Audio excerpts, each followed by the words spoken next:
Gospodarska zbornica Slovenije je 5. marca 2014 podelila 46. nagrade GZS za izjemne gospodarske in podjetniške dosežke kot priznanje tistim gospodarstvenikom, ki že vrsto let uspešno vodijo svoja podjetja. Tokratnih nagrajencev je bilo 9 iz 8 podjetij, prihajajo pa iz 5 regij in 8 panog. Uvodni govornik na slavnostni podelitvi v Cankarjevem domu v Ljubljani je bil Borut Pahor, predsednik Republike Slovenije, ki je med drugim poudaril: Naj nam bodo tudi uspešni gospodarstveniki dokaz, da je mogoče uspeti tudi v teh in takih razmerah. V tem je bistvo podjetništva, da se vidi priložnost tam, kjer jo drugi spregledajo. Odprtost posameznika in družbe kot celote za novo je pogoj naših uspehov in napredka. Odprtost je bila osrednja tema in rdeča nit letošnje podelitve. Nagrado Gospodarske zbornice Slovenije za izjemne gospodarske in podjetniške dosežke za leto 2013 so prejeli Tomaž Benčina, predsednik uprave in generalni direktor Cinkarna Celje; Danilo Ferjančič, generalni direktor Porsche Slovenija. Če z odprtostjo mislimo seveda pripravljenost na spremembe, sprejeti nečesa novega, nečesa drugega, potem smo Slovenci verjetno relativno neodprti. Mislim, da bi nam tukaj majhen več entuzijazma, majhen več poguma do odprtosti kar prav prišlo. Janez Kovdila, direktor Kovdila. Odprtost je zelo pomembna v podjetništvu, v delu z ljudmi, tudi biti odprt za nove izzive, pogledati po svetu, kaj se dogaja, se odprt navzven, prenašati svoje znanje na druge. Skratka, odprtost ima vedno večjo vlogo pri našem razvoju v našem podjetju. Hubert Kosler, direktor Yaskawa Ristro. Biti odprtega duha pomeni biti fleksibilen in v bistvu dobro komunicirati, predvsem dobro komunicirati in pa seveda v poslovnem odnosu in prav tako tudi privatnem ustvarjati zaupanje.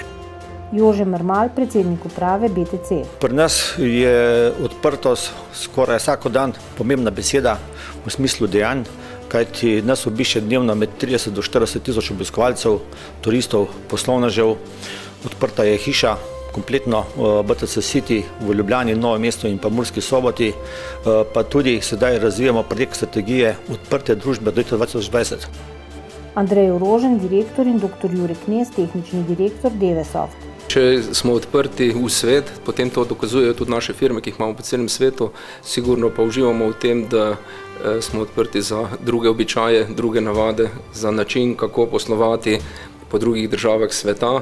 Nikoli nismo niti razmišljali, da ne bi bili odprti. Slovenija je po naravi svoji tako majhna, da moramo biti odprti. Za nas, ki delamo v tako nišnem področju, je cel svet morda kdaj pa kdaj premehen za stvari, ki jih želimo početi. Iztok Stanovnik, direktor Polikom Škofja Loka. Moramo biti vedno odprti za nove ideje, nove možnosti, pa tudi priložnosti, ker brez odprtosti ni razvoja. In naše podjetje je zelo usmerjeno v ta del, ker to je bil recept tudi za uspeh našega podjetja.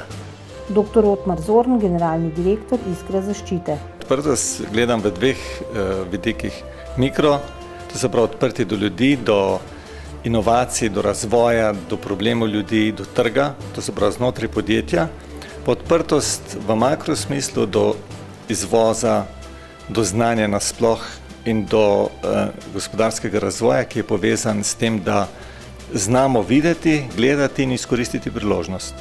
Nagrade so podelili Janez Škrabec, direktor podjetja Riko in predsednik komisije za nagrade GZS, Arne Hodalič, mednarodno uveljavljeni in priznani fotograf, urednik fotografije pri National Geographic, Jožek Horvat Muc, predsednik Zveze Romov Slovenije in podpredsednik Evropske romske unije, Mitja Okorn, režiser filma Pisma svetemu Nikolaju, bas-baritonist Juan Vasle, prvak SNG Opera in balet Ljubljana, Luigi Negro, kulturnica, ki si prizadeva za ohranitev rezijanske kulture, igralec in režiser Boris Kobal, ter soproga indijskega veleposlanika v Sloveniji, glasbenica in umetnica gospa Rupa Čakravarti.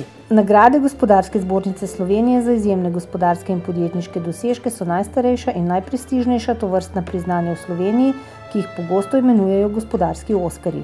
Pri ocenjevanju dosežkov se upošteva vrsta različnih kriterijev, od splošnih razvojnih rezultatov gospodarske družbe, rezultatov poslovanja ter uveljavljanja na trgu, do hitrega in učinkovitega prilagajanja spremenjenim pogojem poslovanja, jasni viziji in dolgoročni strategiji, vlaganju v lastni razvoj in inovacije ter odgovornosti do družbenega okolja. Vesel in ponosen sem, ker imamo še veliko uspešnih in vrhunskih podjetij. Srečamo jih na vseh koncih sveta. Uspešno sledijo novosti in sami razvijajo nove tehnologije in skrbijo za marketinški razvoj. So partnerji najprestižnejšim blagovnim znamkam v najzahtevnejših tehnoloških procesih. S svojo inovativnostjo in razvojem so dostojni tekmeci najhitreje razvijajočim se podjetjem in imajo zadovoljne kupce, zaposlene in lastnike.